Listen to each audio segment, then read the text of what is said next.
Welcome back to Guns and Mental Health, everybody. It is good morning on the West Coast and good midday to everybody on the East Coast, and that happens to include Michigan, where our guest, Dr. Bob Smith, is located. I'm going to let him introduce himself, but we're here to talk about a book that he has coming up in a couple of months. It'll be released, and I'm super excited about it. It's called "Has Medicine Lost Its Mind?" And I know there's a double entendre in there that we'll get into. But Mike's with us. He's down in Vegas. Hello, and we just got back from Shot Show last week. That was useful and entertaining and worthwhile. But that's not about us today. It's about Dr. Smith. So, hello, sir. Introduce yourself to the audience, if you would, please, and let them know Well, who you are. thank you for having me, Jake, and looking forward to it. Um, I practiced for about 10 years and realized my terrible ineptitude in taking care of mental health patients and went back and then took training at the University of Rochester and have been in academic medicine ever since, focusing on primary care mental health and doctor patient communication, and basically what's called patient centered interviewing. And I've been at Michigan State then doing lots of research work, been here since 1985, and we've developed the only evidence based primary care mental health program. In other words, it describes how to train and conduct primary care mental health. And we've also developed a patient centered interviewing method, which is evidence based.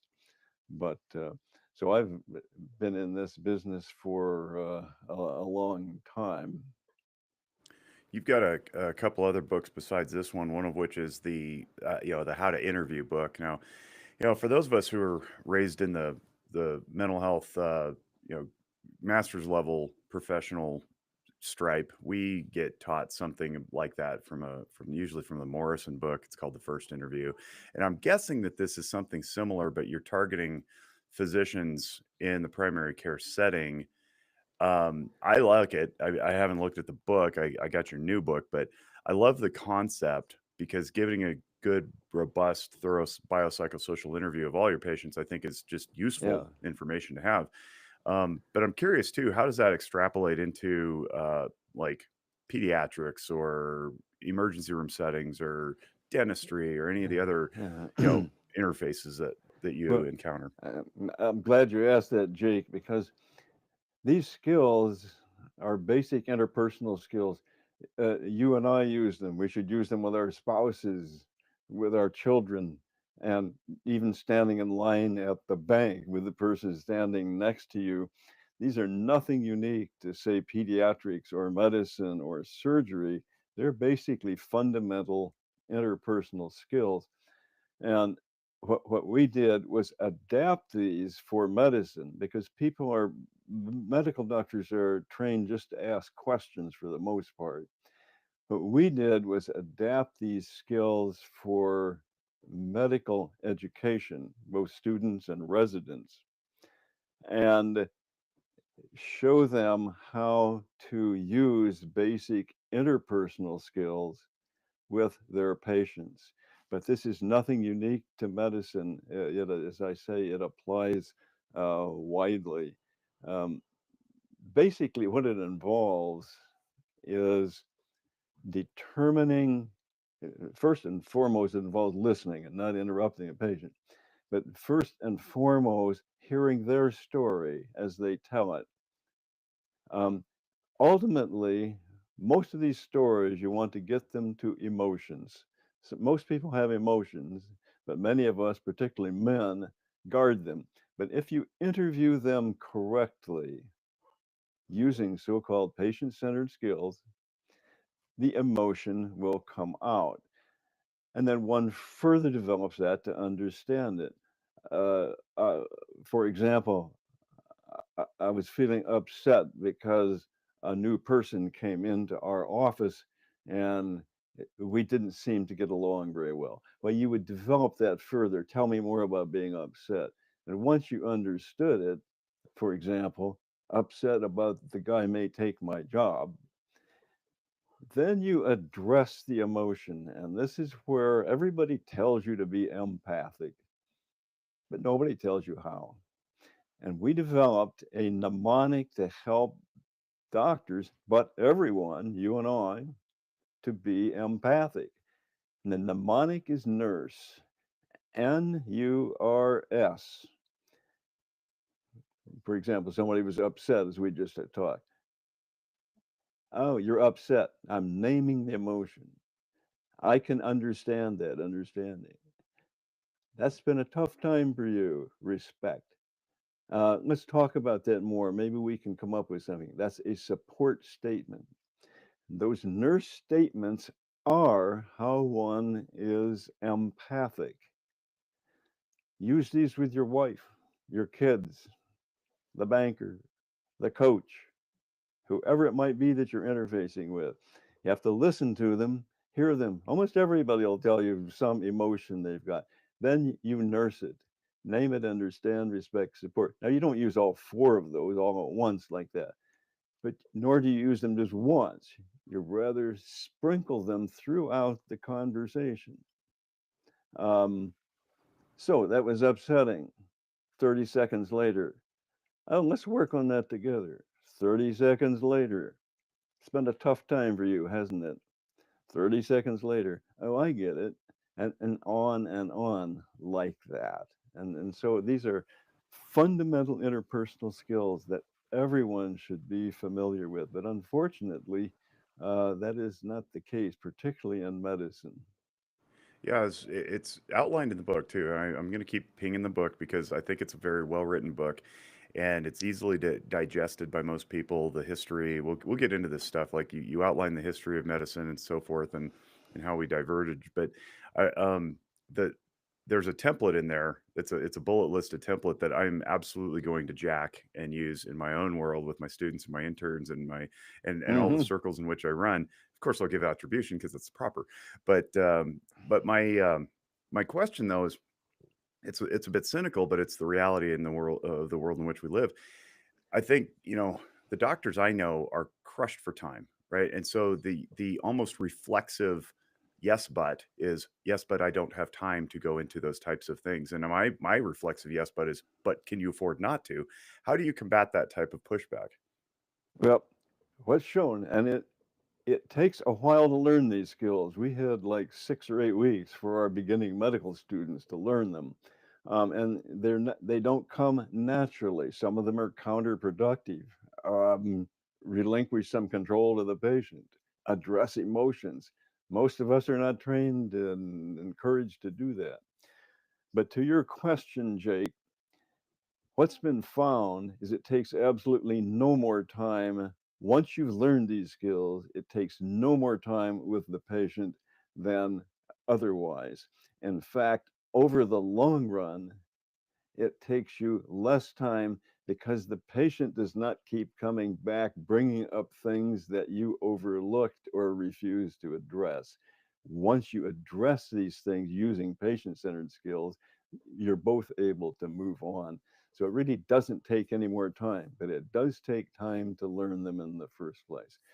Having said that, though, I would encourage everyone to use these nurse skills. Ask your spouse or your kids, how does it make you feel? Right, they will give you some feeling, and then nurse it. Name it, understand it, respect it, and support it. Mike looked like he was leaning in. Yeah, I Yeah. know. So I love the concept. I think it's great. Wondering how does maybe gun owners are very interesting people, right? Because you hit on, okay, men have trouble sometimes showing emotion or explaining exactly what is bothering them. You take, for example, the person who's afraid that they're going to lose their job. And it's not really that a new person came into the office, right? But you got to get them there to actually tell you that. When you add a layer of my Second Amendment rights are so important to me, does that change the dynamic? Because now you have to get through to here, but you also have this barrier when you're a man or a woman, right, coming into the office who's like, I got to be careful what I say because I don't want to be judged because I own a firearm. Yeah. That's part and parcel of being patient-centered, is to respect the patient where they are, whatever their beliefs and however they feel about certain things. You still have to be able to hear it and address it. And so they should be treated as respectfully and patient-centeredly as anyone else. Have you ever done any work with the veteran population with the VA healthcare system at all? Not recently, but when I trained at University of Iowa, we spent a significant amount of time in the Veterans Hospital there. So I'm familiar with the Veterans Administration and the quite fantastic work that they do, but I have not worked with them recently. I only ask that because we do a lot in that circle, and some of the friction and frustration I think comes with the lack of bedside manner that's often found within the veteran community. At least they perceive that they're not being met where they are. In enough interactions I've had with VA clinicians and clinical staff, I don't think that's maybe the case, but yet again, I think it's a reason why we need to push people to get more continuing education credits in a good format, not just notch the Yeah, box, right? So it's kind of neither yeah. here nor there. I, I, I, I, my personal bias would be I doubt that it's Veterans Administration physicians. It's rather a general phenomenon.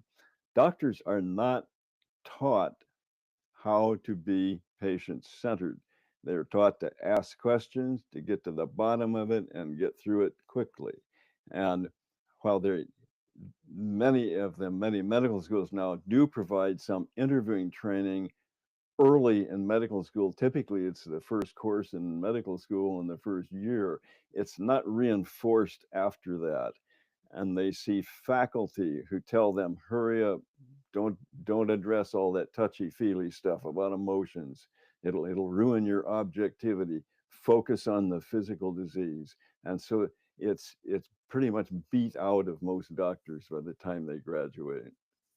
Man, that's interesting. It's got a lot of overlap with law enforcement because I used to teach cops the mental health intro and then some scenarios and evals for dealing with mentally ill subjects on the streets. And the academy wrestled with where to put that in the curriculum of the 40 weeks or whatever that they do. Or I guess it's like 20 weeks that they do. It's like, do we put it in the beginning so they forget it? We put it at the end so they're already pre-programmed. Do we put it in the middle and then flip a coin? Like, but I'm thinking too, like in my field, I'm having to push the other direction because we're so much into the touchy feely that we almost lose focus of the goal and the objectives. And then we get rabbit trailed to the point that patients stay on the calendar far too long because we're chasing down everything that pops up that seems like a distress. And I'm like, no, no, no, stay centered, get to somewhere, solve something.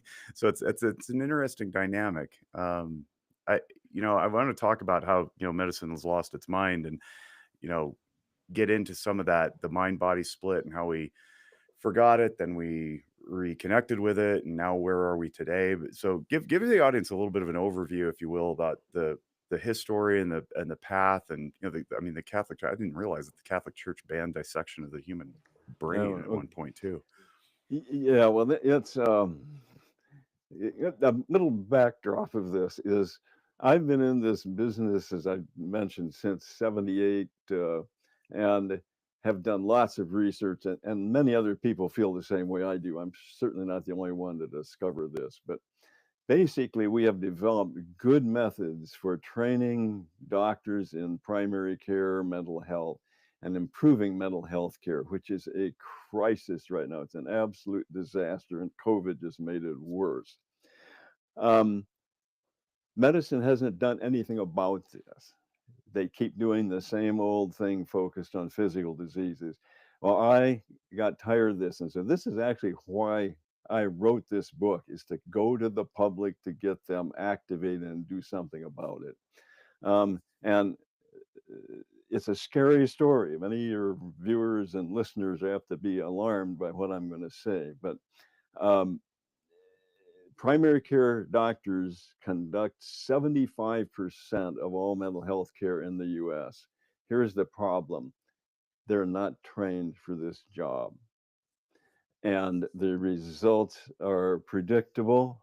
they overlook most diagnoses. They don't even recognize a mental health problem. The ones they do diagnose or treat are usually done erroneously. And so what happens with this is it leads to lots of unnecessary trauma, divorces, because doctors don't know to look into depression, um, job failure, job loss, because doctors don't know how to look into depression or anxiety that's going on, and so on, homelessness, incarceration. Many of these can be prevented if doctors were trained and knew to look for it. Unnecessary deaths, suicide deaths, COVID, or not COVID, but opioids deaths. These are prescribed medications. There have been 200,000 people die in the opioid epidemic by prescribed medications. Doctors are not trained to use those medications, much less to treat chronic pain, which is why the drugs are used. Not their fault. Don't blame your doctor. They're not trained. In fact, they'll tell you what the problem is. I talked to a couple of them the other day, and one of them said, Bob, there's no psychiatrist in my town. The other one said, well, there's a couple that takes 6, 8, 10 months to get a patient into them. And so the message is psychiatry sees no more than 12% of all mental health patients in the US. And that's some 100 million patients. It's the most common health condition in the US. Psychology sees another 12%. But the remainder, 75%, are taken care of entirely by people like me, primary care docs. And we simply have not been trained for this. And the answer to it is pretty straightforward. Train the doctors who provide the care. Has medicine lost its mind that medicine does not do something like this? But it doesn't. And that's why I'm going to the public to try to raise consciousness to this.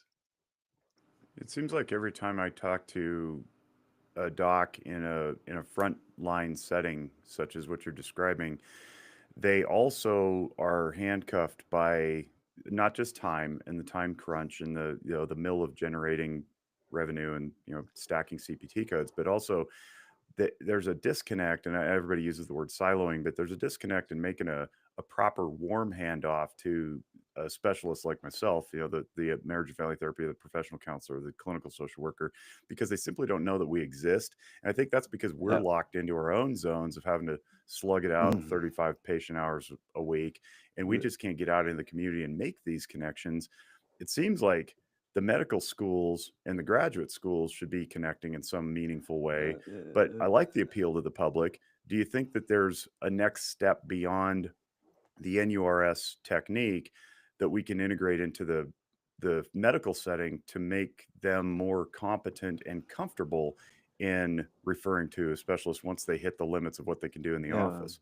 Yeah, I mean, to your earlier comments, first is psychology, social work, all of these dimensions that are valuable in taking care of mental health patients exist outside of medicine. They're poorly integrated into it, and in the Has Medicine Lost Its Mind, I advocate in there not only training primary care doctors, but training more psychiatrists, but also integrating psychology, social work into medicine. This has to be done. Otherwise, we're simply all existing out here in different places. And many doctors don't even know of the psychologists or social workers in their communities. Um, Do you, do you think yeah, that's on us to get out of our way and take some business lunches and spread some business cards the way that the pharmacological companies do, or is it on the schools to do? Everybody should probably get on board, but what do you think the easiest way is? I do think it would help. I mean, when I was in practice, I got to know some psychologists and social workers and other counselors, and not only learned a lot from them, but learned when to refer to them, and they would sometimes tell me then what I needed to do, and it worked. You work kind of as a team, but it does take getting to know each other. I mean, that's the first and foremost that has to happen right now. Yes, so it would help to go out and, but everybody's busy, and so that always stands in the way. You're in different buildings, different parts of town, and so on and so forth. But it can be overcome if you work at it. But it will not answer this bigger problem. It's almost like we need a messaging campaign, maybe from the state people or the county people, the public health folks, to galvanize this. I mean, we're living in Nevada, which is largely known as the doormat of all healthcare and has been for years Mm. because we just can't get out of our own way. But our governor just recently in his State of the State address announced a new Nevada Health Authority, which is going to break up our Department of Health and Human Services into something more nimble, it sounds like. And maybe there's an opportunity, at least in our state, to move that forward.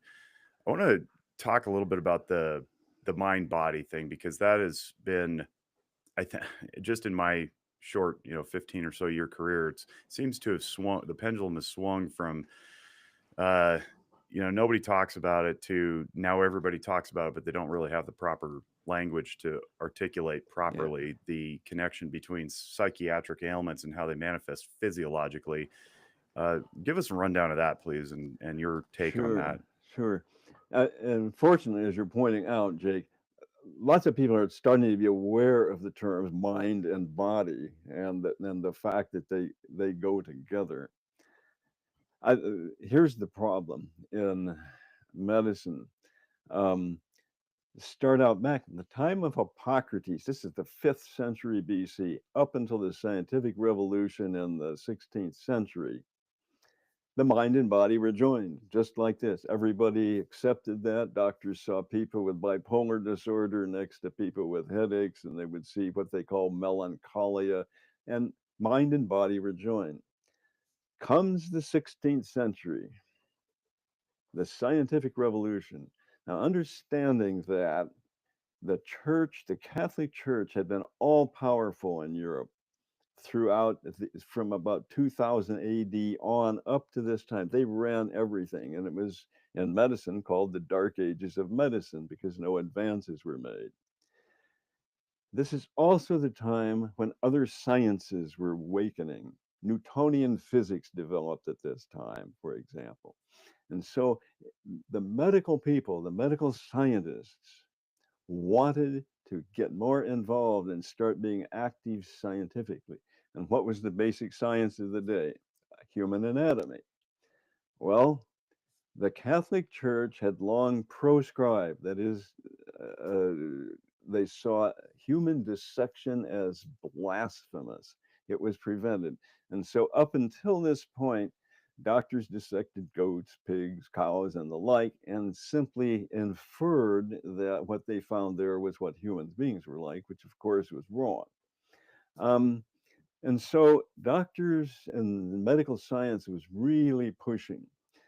And so, what happened in 1537, Pope Clement relented and he said, "You may now dissect the human body for educational and professional purposes, but with one proviso: the head must be decapitated from the body and turned over to church authorities before the dissection begins.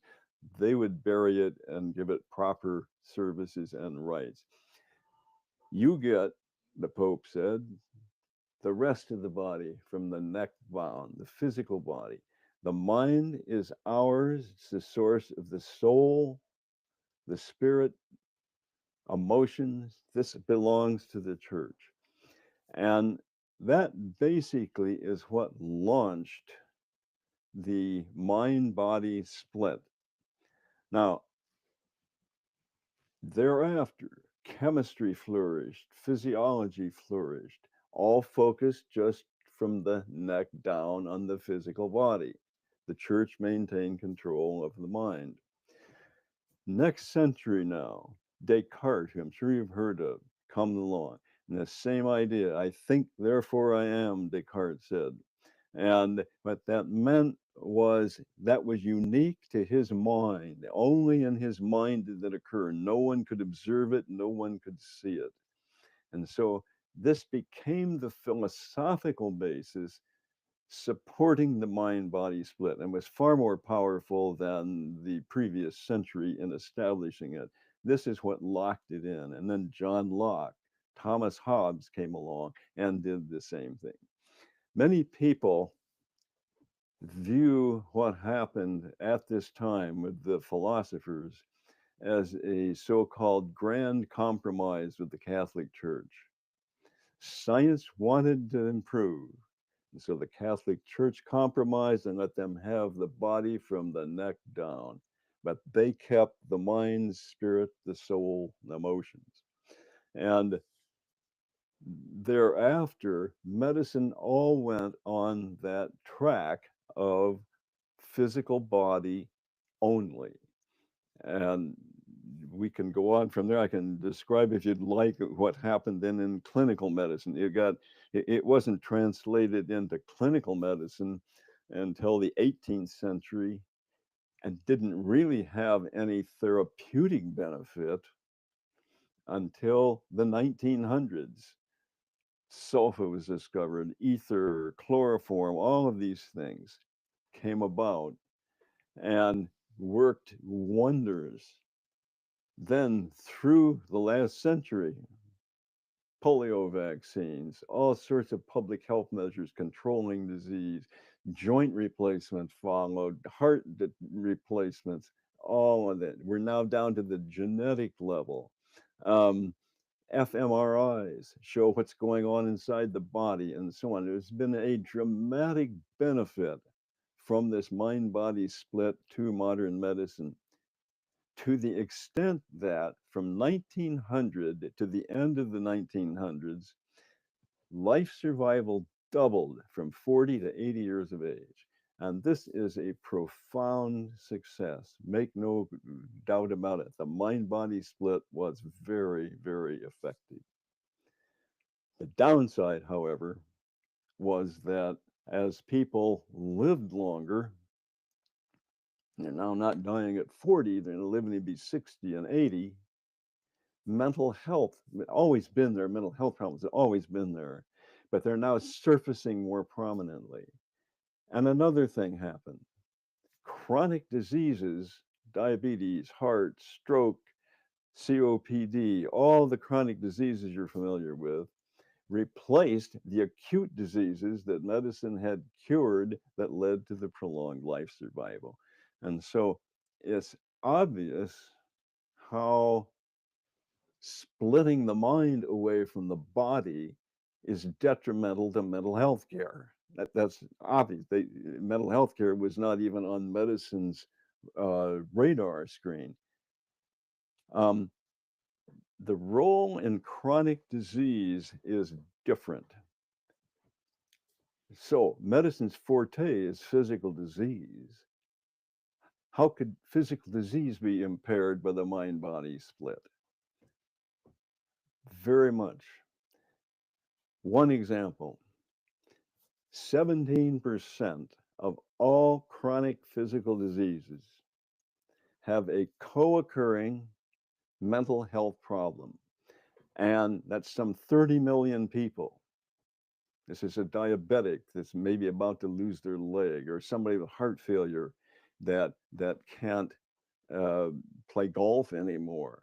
These people, when they are severely disabled with physical disease, become depressed, anxious, often use addicting medications. These are all psychosocial issues that medicine excludes. These must be treated if the physical disease itself is to be addressed. Medicine doesn't do this. The data show that only 12% of these chronic physical disease patients with co-occurring depression are even treated. And when they're treated, it's usually by primary care doctors who don't understand exactly what to do. But it gets even worse than this. Remember, the mind is excluded, and that means all psychological and social, environmental, are excluded by medicine. When you have a chronic disease, and want to treat it, let's say somebody's had a heart attack or somebody's got diabetes, you have to be effective, to treat the lifestyle factors that go with it: cigarette smoking, alcohol use, not exercising, overeating, and so on it goes. All of these factors, all of these lifestyle issues are the very psychosocial material that medicine excludes. And so they don't get addressed. Now, of course, the doctor says you have to quit smoking, or they say you got to get more exercise. That doesn't do it. That requires much more intensive skills. They're called motivational interviewing skills that have to be taught and then deployed by the doctor. Okay, So, so yeah, doctors go ahead. aren't. Keep going. Keep going. Keep going. I Yeah, don't want to interrupt yet. interrupt me whenever I can go No, no, on no, and on. no. This is good. But it gets even worse, Jake. These same psychosocial factors that are not being treated, why don't we prevent them? 80% of all heart disease and diabetes can be completely prevented by preventing cigarette smoking, alcohol abuse, lack of exercise, overeating, and so on. All psychosocial factors. These, addressed properly by the medical profession and public health, which needs also to be brought back into medicine, can be prevented. 40% of all cancers can be prevented. But no, medicine doesn't do that. It excludes all these psychosocial lifestyle factors. They just wait until the disease occurs and then treat it. And it's a prolonged treatment usually, and an expensive treatment. Another downside then of this, what if you prevented even 50% of all chronic diseases? What would happen to your hospitals? They'd be half empty. What would happen to your insurance companies? They'd have no business.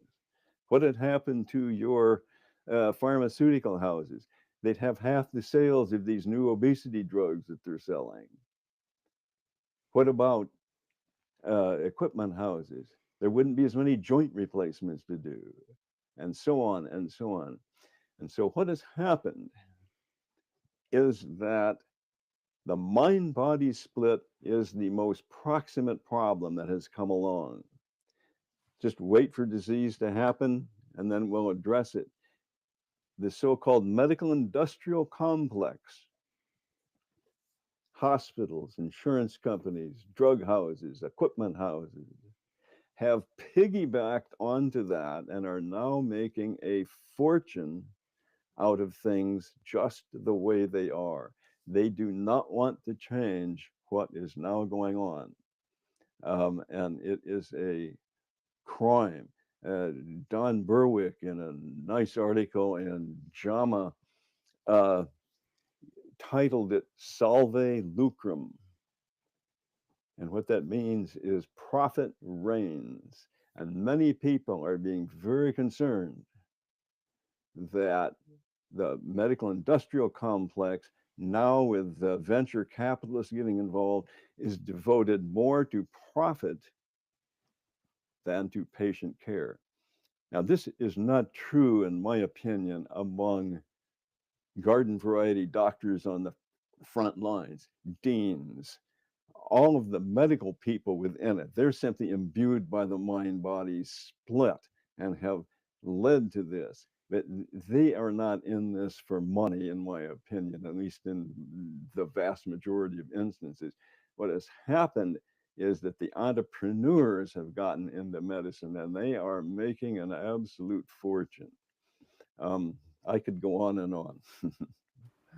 Yeah, it's poignant. And Tovis in our chat raises a question of, there's also money in alcohol, food, marijuana, tobacco, and so forth. And those are big industries as well that have Yep. an incentive structure that relies Yep. upon the continued illness of people and their poor coping skills in the form of those substances that they would consume. I can't shake the idea that Carl Jung has this word called introject, and introject is an unquestioned belief or assumption that just gets pushed into our psyches. And I think that the schools themselves are introjected with this idea that that the mind and the body are not the same. So we're battling many things here. We're battling a long-standing, deeply impacted belief structure. We're battling revenue streams, and we're battling habit.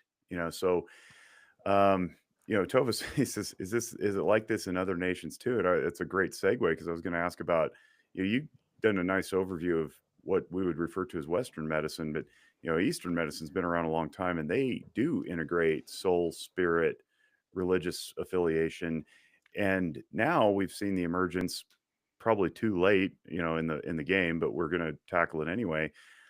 The idea of psychedelic substances that unlock consciousness from unconsciousness by toggling the default mode network and so forth. And I don't know if you have an opinion on that and how we can integrate this globally. Do we see this in other nations, or is this unique to the West? It's unique to Western medicine. I mean, Western medicine began in Europe. It only came here 150 years later.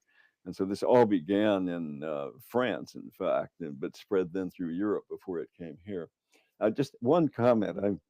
I probably shouldn't say this, but your term about introjection from Jung, who I love, I use a different term. It's brainwashed. Yeah, I'm fine with that. Medicine, it's unconscious, it's subconscious is what I call it in the book. This is so introjected, so brainwashed, this mind-body split into medicine, it doesn't even consider the alternative. It's the proverbial fish out of water. It doesn't understand water. It has no concept of water, or of out of water. And this is what must be overcome. Eastern medicine, I know very little about it, although I know people that have worked in it. Much of what they do links the mind and the body.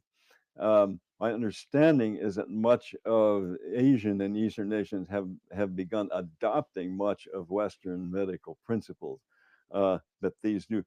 In fact, within medicine, osteopathy, nursing have long advocated bringing the mind and body together, but it has not prevailed by any means. Yeah, that gets to Tovis's first question, which is, are there differences in approaches between MDs and DOs? Are there? Not really. Then I can say this with some authority. I'm an MD, but there's a DO school at Michigan State, and we have worked together with them extensively. I've trained many of their people in our residency, in fact, and the difference, to me at least, is not discernible. The only difference they have in training is that DO students take a brief course in osteopathic manipulation. But my understanding from the DO people is that does not make them qualified to practice that once they're out. To really be effective, from my understanding, in osteopathic manipulation requires specialty training afterwards. But short of that, the training is exactly the same. It's just loaded with physical disease issues, one after the other. I must say, I'm partial to osteopathy. I had a severe back problem for some time, and had just kind of gotten used to it. I went to see one of the premier osteopathic doctors, Phil Greenman. He worked with me for a few times, and have had no trouble since then. This has now been some 20 years. So I'm very favorable to that profession. So, in your opinion, then, if the system is, we'll just say, stuck, that's why you're appealing to the That's people, right. Yeah. the consumers. We have to Medicine, advocate for this. yeah, medicine has heard about this time and again since at least the 1960s. There was a huge article came out back, it's around 2000. It was called Primary Care, the de facto mental health care system, citing the same things I'm citing right now. George Engel articulated the biopsychosocial model in 1977. Medicine is fully aware of this. It's in most of their mission statements anymore, but they don't do anything about it short of some of them teach patient-centered interviewing early in medical school. And so the point is, and and the Institute of Medicine has come out and said medicine needs to do more. They're saying the same thing I'm saying. Basically, we need to do more about this. I've got in the book, I think there's 17 references to august bodies recommending just what I'm recommending. And so with medicine, it's just in one ear and out the other. They absolutely nothing. Training in mental health care has not changed since 1900. Right now, medical students receive no more than 2 to 3% of total training time in mental health care. And this is on average, 5.1 week experience in psychiatry in their third year of medical school. It's the only supervised experience they get at all. And unfortunately, this is usually on inpatient psychiatry, where they see patients with schizophrenia, psychotic bipolar disorder, severe personality disorders. And these patients are completely unlike the ones you see in primary care with garden variety depression and anxiety. And so residencies then are even worse. Family medicine is the best, and it has a smattering of mental health care within its training.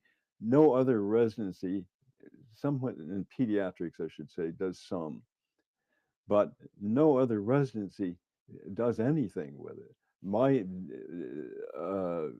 discipline of internal medicine gives a grand total of 17 hours per year, and it's all a lecture, noon hour lectures for people come late and leave early.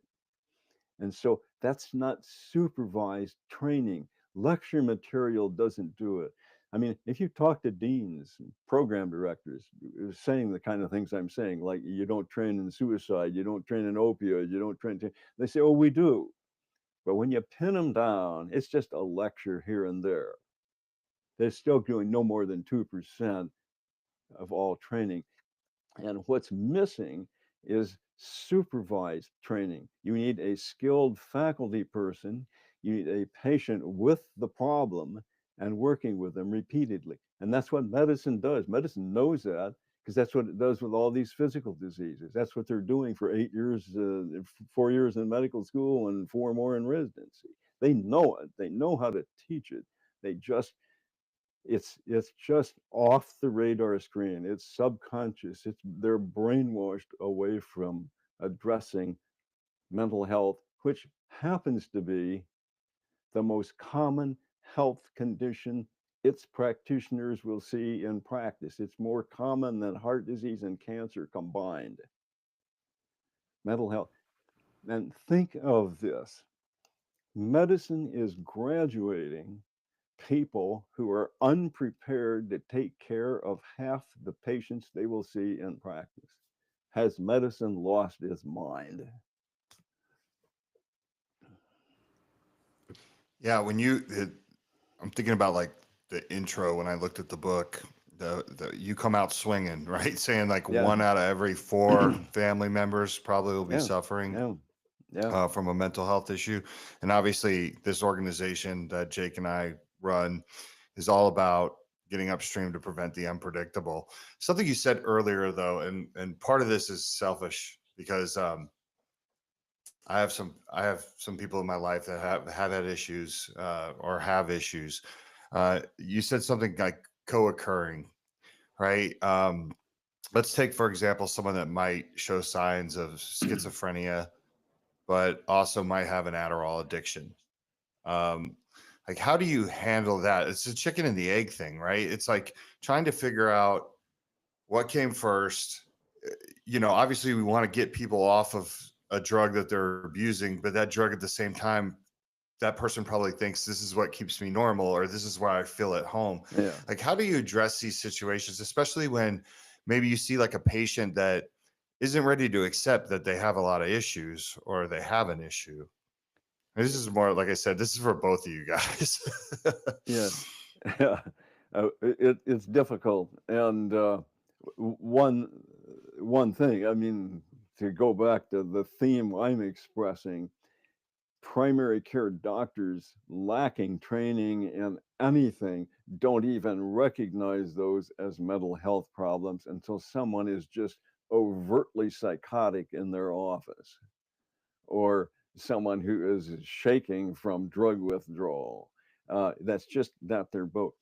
If they were trained, it's been shown with schizophrenia that it can be diagnosed 4 to 5 years earlier if it's recognized. And these people come to the doctor, to primary care. They don't go to psychiatry. They're coming to primary care. And if that doctor is trained, they can recognize the preliminary symptoms that will eventually point to schizophrenia. Um, Loss of interest, poor school performance, uh, withdrawing from friends, and what it may be, and can be on top of that and get to earlier diagnoses. They can spot the drug use and certainly not be prescribing the drugs that are being abused, which they now are not always well versed in doing. And so, but the type of problem, Mike, you're talking about is somebody that's schizophrenic and addicted on Adderall, that would be in the realm of psychiatry. There are enough psychiatrists to handle referred major mental problems. In other words, primary care needs to be trained not to be psychiatrists. We don't want to train them all as psychiatrists. We want them to train as to be as competent in mental health care. And basically that's depression, anxiety, and substance abuse. To be as competent with that as they are with diabetes or thyroid trouble or delivering babies. That's what we want. And so these doctors can then address the easier mental health problems. 60% or so of depression problems will respond if the primary care doctor knows what they're doing. The ones that don't respond would then be referred to psychiatry. Now, none of this is anti-psychiatry. We need more psychiatrists. They simply are not in great enough numbers now or ever will be to handle the mental health problems of the entire country. My take, Mike, is that we're ill-equipped to adequately diagnose, and I want to use that loosely because we're literally prohibited by statute from diagnosing physical ailments. And what I'm hearing is that it's almost like we need to tack on an extra semester of preceptorship to the doctors to shadow somebody like me and have me train them, and for me and my people to go shadow a doctor's office to start looking for some of these signs and symptoms that are very obvious. Because I mean, literally just this week, just yesterday, I had one of my interns. We had a chat about how he was too quick to refer out because he perceived some neurological issue that simply through the grandparents' testimony of this 4 or 5 year old presumed that he wasn't adequately equipped to treat. And I said, well, we don't know that it's a neurological issue, and we probably won't ever find out because unless we send them to Palo Alto for some overly expensive series of tests that they're not going to get, we're not going to know. Or if you send them to a neuropsych for an eval that they won't get because they're 9 to 12 months out, and it also costs $2,500. What we have to do is default to, you didn't come out of the womb this way. It's probably not a structural deficiency in the brain. Let's work on environmental and social issues, shore up the parenting, get them anchored in something bigger than themselves, like a spiritual faith. Let's do some consistent parenting and put some guardrails on the child's behavior in the home, and then see where we go from there. But ultimately, I mean, this is a recurring theme in our lives, in our world, in the non-medical realm, where somebody comes in and says, "I have fill in the blank issues. I see my doctors sporadically. They don't know what's going on." And I'm like, "Well, it's easy to me. This is a both and. It's not an either or. So, start change your diet, start exercising, get some sunshine, make some friends, pick up a hobby, Yeah. and oh, by the way, take care of your MS." And like it's really, really challenging. I'd love to see a semester extra in all disciplines. I know what I'm asking here, of course, too, but that seems to be the way we battle this. Of course, we have to fight the reward structure that's incentivizing everybody not to do that. Yeah, no, that's it. You're alluding to something here that's worth emphasizing. Physical disease. When physical disease, I mean, what tripped this off in my mind is there would be people that doctors would see with so-called unexplained physical symptoms, chronic pain, oftentimes. Um, Fibromyalgia. Fibromyalgia, something like that. And so the doctor wouldn't know, they didn't find anything because they're interested only in physical disease. Well, they don't find anything. So then, if they could get one, they would send them to a social worker, psychologist, psychiatrist. Well, they then get to the psychologist and they say, you need to go back to your doctor to find out what's causing the physical symptom. And back and forth they go. And so nothing ever happens. And this is why, to your point, these need to be integrated. I've worked with a number of psychologists and other non physician people in medical settings, and they're just shocked to see how radically different it is than sitting off in an office on the other side of town doing psychotherapy. It's quite different. And this is why all of these disciplines need to be brought into medicine, at least in my opinion. And physical disease problem is seldom recognized. One of the problems in medicine, they're focused on physical disease. Patients come in with physical disease, and that's all they attend to. These people, I think I mentioned this earlier, who are debilitated, they're about to lose a foot from an amputation or their diabetes. Uh, they can no longer play golf. They can no longer have sex. They're so sick from their heart failure or their emphysema. These people get depressed, but doctors don't know that. And patients, these patients with physical diseases do not come in and say, Doc, I'm feeling depressed because I can't play golf. They simply come in and say, the pain is getting worse and worse. They don't volunteer it.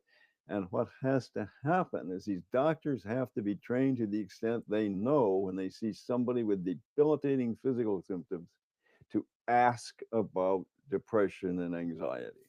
And it simply doesn't happen. Uh, this is actually a problem also with mental health professionals.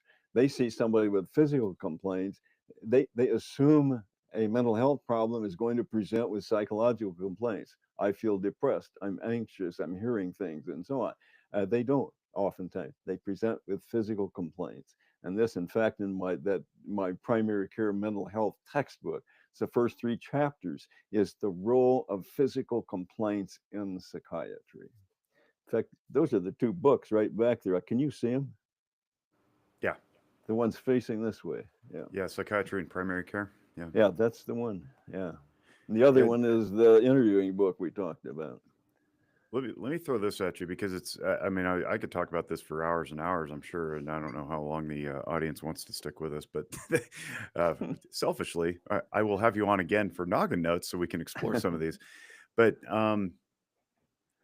somebody who's been practicing, as long as I've been alive, is it's a rare opportunity to pick the brain of that person, and I'm curious what your thoughts are on this particular angle I'm about to tee up. Historically, I'm under the impression that it's scary to bring up in a medical setting the mental aspect because the patient will often say, "What are you telling me? This is all in my head." And I've read enough John Sarno and William Glasser to know that used to be a thing. those guys are a little older. I think they're both dead now, actually. But is that still a thing? And Yeah. the flip side of that is we're afraid to bring it up in our own setting and say, hey, maybe this thing that you've been dealing with, this chronic pain in your shoulder or your elbow or your indigestion or whatever it is, may be caused by your psychological ailment, because the mind absolutely will Yeah. produce physiological effects. I mean, look no further than imagining biting into a lemon. You're going to salivate even though there's no lemon present. So we know the mind can create physiological symptoms. Yeah. Is that still a thing? And if so, how do we get ourselves to be bolder enough in these settings when we're directly Yeah. facing the patients in front of us to say what needs to be said in a kind, compassionate, but firm way? So, two questions wrapped into one. Yeah. No, it's a big problem. And um, in fact, when I was in practice, is when I first got introduced to it. I saw a lot of, I was then totally imbued just in physical disease, just like everybody else is. So I'm not critical of any of these people. But I would see people sent in to me I was a consultant with chronic pain, and I would work them up to who laid the rail and find nothing. And they'd say, well, the good news is there's nothing wrong. Oh, this is an insult. You think this is in my head? And that did not go well. And so people have long been fearful of implying things are in patients' head, particularly with chronic pain, where there's no underlying explanation for it. And in my opinion, this can be handled very nicely in people who are trained. And you can very, in a patient-centered, empathic way, explain to someone that we're not finding a tumor in your back and there's no slip disc there. And so the good news is there is no problem there that needs surgery. That is good news. And they may say, you think this is all in my head. And you say, no, it's in your back. But if I had as much trouble as you have had with this and being so disabled, I would also feel depressed. And I think that's part of what the problem is with you, is that you have depression. Anybody would be with this much trouble. And so people can be trained in overcoming that bias. I mean, society itself has a mind-body split. Society, most people do not want to be thought of as having a mental health problem. It's called stigma. And and people don't like that. And so one has to be very careful how it is presented to them from a biopsychosocial perspective, and understood from a mind-body link. It's perfectly normal, and that's what you have to convey to them, and that the treatment is different. It oftentimes has been a problem when doctors don't know to do this. Patients just keep insisting on more tests. Once the doctor orders tests and they don't find anything, the patient wants more tests, or they want a repeat of the one that was done 6 months ago. And these are MRIs that cost $1,000 a piece. And so it's a critical question, Jake, that you're raising, and doctors simply are untrained in addressing it. Uh, You know, a big part of what I do is emotional functioning. I have a whole video series on it, and I explain the 10 core emotions as Izzard has researched. And my working theory that nobody's yet pushed back on, so I just keep going with it, is that if you don't attend to your emotional functioning, the neurochemicals that get excreted in an instance of life presenting as life does, those chemicals will not push through the system and be discarded in an appropriate way. They'll stick at a cellular level and create physiological ailments. Do you have anything that would change my mind about that, or am I free to keep pushing that and say, no, hey, maybe work through this? I'm very interested in this. This is part of the next book I'm writing. Is um, emotions are the fundamental protective mechanism that we have developed, according to Darwin and most people that think about this. They are governed by what you're talking about, neurochemicals that circulate around in the blood, just like my fingers are doing here. And they're always in varying balances and monitoring what's going on. If a threat comes in, say a tiger walks in the room, the neurochemicals go way up, like my finger just did. And you then act, or, and they go back to being at normal monitoring level. And so this is a fundamental protective mechanism in human and in animals as well, is that we monitor our environment mediated through emotions. Now, if it's not an emergent situation, like a tiger walking in the door or somebody walking, hit up to you with an automobile, you're about to get hit. Um, they one perceives the environment, experiences the emotion, and transposes it into a feeling. This is what Damasio talks about, is and transposes this into a feeling where you then can process cognitively and decide what to do with it.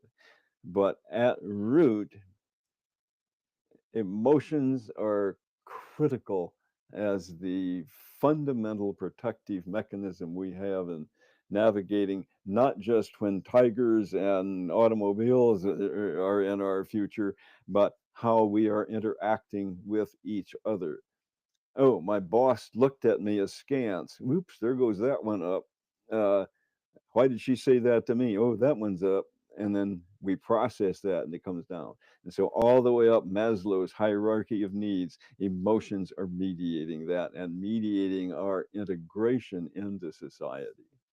Kevin and Mike are probably just jumping out of their skin because they probably know that you're making my day by validating everything that I've been teaching for many years, and it translates directly to children, especially, but also adults, because children age, who grow up in chaotic, constantly frictious environments whereby they don't have a space that's, for lack of a better term, safe enough for them to express the emotions that they're feeling because they're chronically Yeah, yeah, invalidated. And this comes from abuse and neglect and violence and all sorts of things, poverty.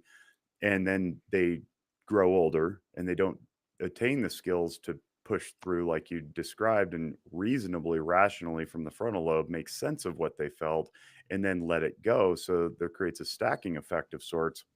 Then that residue continues all the way through life. And then we end up with chronic diseases, chronic that's right. psychological That's right. issues.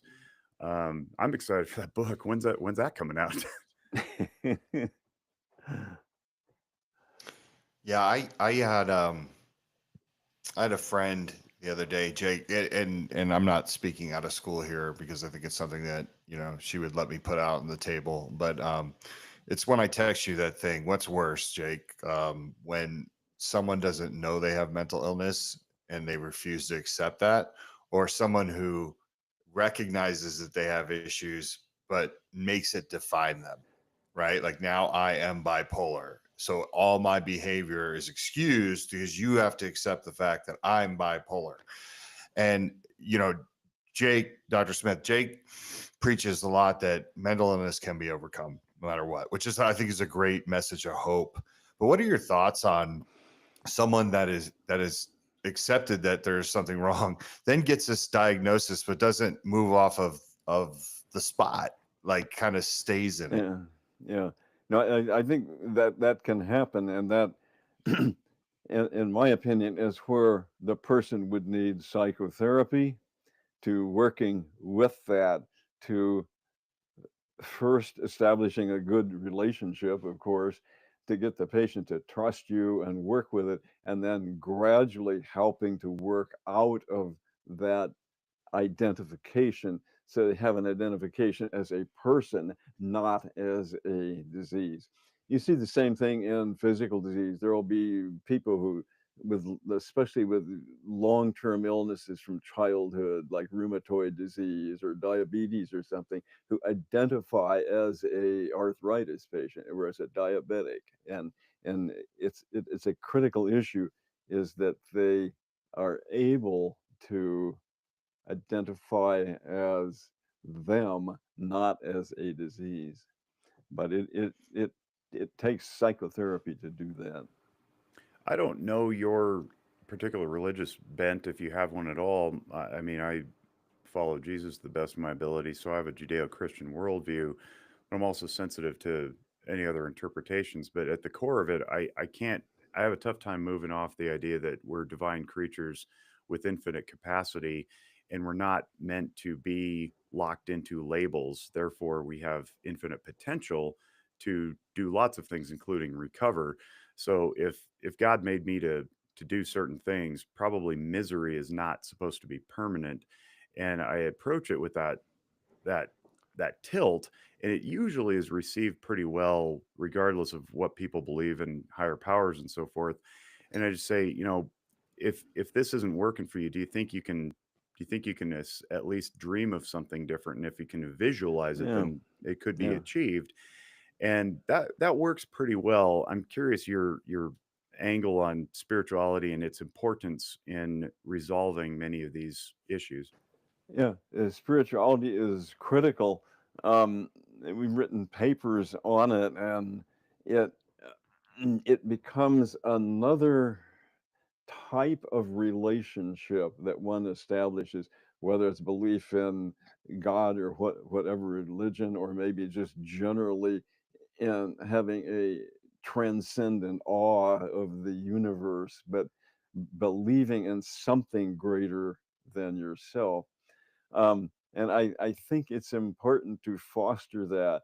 It is getting lost in this society, unfortunately. Churches, sometimes at their own fault, um, seem to be losing membership. Many of the pastors, ministers that I have known have been very, very effective people, not just as pastors, but as human beings working with their own parishioners, and have often referred people to them and have recommended that as a source of support. So it's a critical dimension. I was closely related for a while with the Fetzer Institute in Kalamazoo, Michigan, and there is probably no one more knowledgeable and effective in conveying this than they are. Um, You mentioned Maslow's hierarchy earlier, and I'm wondering if I just kicked this around with a friend the other day. I think that self-actualization has almost disappeared, if it ever existed, in Western society as a concept. Now, there's lots of reasons for that. There's instant gratification, there's social media, there's distractions galore. But I think that also Western medicine plays a role in this when we've taken out the idea that human beings are deeper than their outward behaviors. And is that a thing? Have we lost the idea of truly self-actualizing beyond simply behavioral outputs? oh, I hope not. Um, I Another term for self-actualization is growth and development. We do it from infancy on up through, but adults do it also. Adults can grow and develop, and it comes back to what you're talking about with emotions. It's more complex than this, but the first thing you have to do is recognize your emotions on a day-to-day life, via by journaling or meditating, however you might do this, or with a good therapist, and recognizing these things. That's the essence, I think, of psychotherapy. At least insight type psychotherapy is to promote self-actualization and growth.